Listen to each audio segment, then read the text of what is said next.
নমস্কার সবাইকে। যশোরেশ্বরী মায়ের মন্দিরে কিভাবে যাবেন, কোথায় থাকবেন, পূজা কি বারে হয় এবং প্রসাদ পাবেন কিনা সবকিছুর উত্তর থাকবে আজকের এই ভিডিওটিতে। বাংলাদেশের যে কোনো প্রান্ত থেকে ফার্স্ট অফ অল আপনাদের চলে আসতে হবে সাতক্ষীরা জেলা এবং তারপর প্রায় 50 কিলোমিটার খারাপ রাস্তা অতিক্রম করে আপনাদের চলে আসতে হবে শ্যামনগর উপজেলাতে এবং এই শ্যামনগর শহর থেকে মাত্র 4 কিলোমিটার দূরে ঈশ্বরীপুর নামক গ্রামে অবস্থিত মায়ের মন্দির।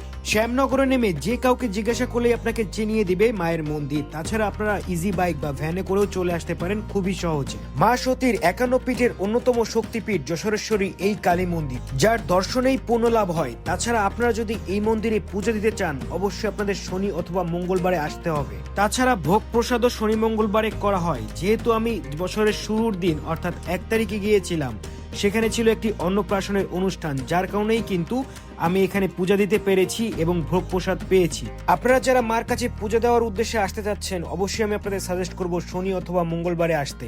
আমি ঠাকুরমশাইয়ের কাছে জিজ্ঞাসা করেছিলাম যে প্রতিদিন পূজা হয় কিনা, ঠাকুরমশাই বলেছিল যে পূজা হয়, বাট আমাকে অনেকেই এই স্থানীয় লোকজন বলেছে যে শনি এবং মঙ্গলবারেই কিন্তু পূজাটা দেওয়া হয়। তো আপনারা অবশ্যই শনি এবং মঙ্গলবারেই আসবেন, তাহলেই পূজা দিতে পারবেন আমি আশা করছি। আমি যেহেতু কিছুই জানতাম না, আমি হুট করেই 1 তারিখেই ভেবেছিলাম যে পূজা দিব। তো মা আমার জন্য তার পুজো দেওয়ার ব্যবস্থা করে রেখেছেন, কারণ 1 তারিখে কিন্তু পূজার কোনো অপশন ছিল না। তারপরে যেহেতু অন্নপ্রাশন ছিল যার কারণেই কিন্তু আমি এখানে পূজা দিতে পেরেছি। অন্য কোনো দিন হলে কিন্তু আমি পূজা দিতে পারতাম না, যেহেতু শনি এবং মঙ্গলবার ছাড়া পূজা হয় না। তো মা সবার ইচ্ছাই পূরণ করে, আমার ইচ্ছাও পূরণ করেছে, আশা করছি আপনাদের ইচ্ছাও পূরণ করবে। মন্দিরের ইতিহাস থেকে জানা যায় যে মন্দিরটি আপনারা দেখতে পাচ্ছেন বর্তমানে, এই মন্দিরের পূর্বে আরেকটি মন্দির ছিল যা আনুমানিক 1560 থেকে 1580 সালের দিকে রাজা লক্ষণ সেনের বংশধর স্থানীয় জমিদাররা নির্মাণ করেন।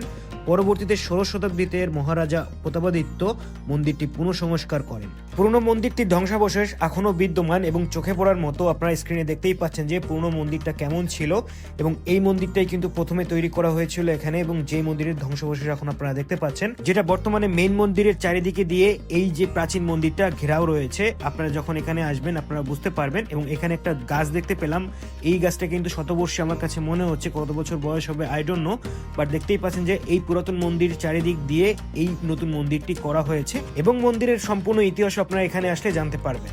মন্দিরটি অনেক পবিত্র কারণ এটি সতীর 51 পীঠের অন্যতম পীঠ। পৌরাণিক মতে এখানে দেবীর পানি পদ্ম বা হাতের তালু পড়েছিল। যশোরেশ্বরী শব্দের অর্থ যশোরের ঈশ্বর বা যশোরের রক্ষাকর্ত্রী দেবী। মন্দিরটি একটি 12 দুয়ারি বা 12টি প্রবেশ পথ বিশিষ্ট স্থাপত্য শৈলীতে নির্মিত ছিল, যদিও বর্তমানে এর গঠন কিছুটা পরিবর্তিত হয়েছে।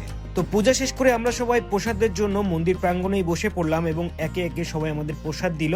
এবং মায়ের প্রসাদ যে কতটা সুস্বাদু ছিল আপনাদের কি বলবো, আপনারা যারা এখানে প্রসাদ গ্রহণ করেছেন তারাই জানেন। এবং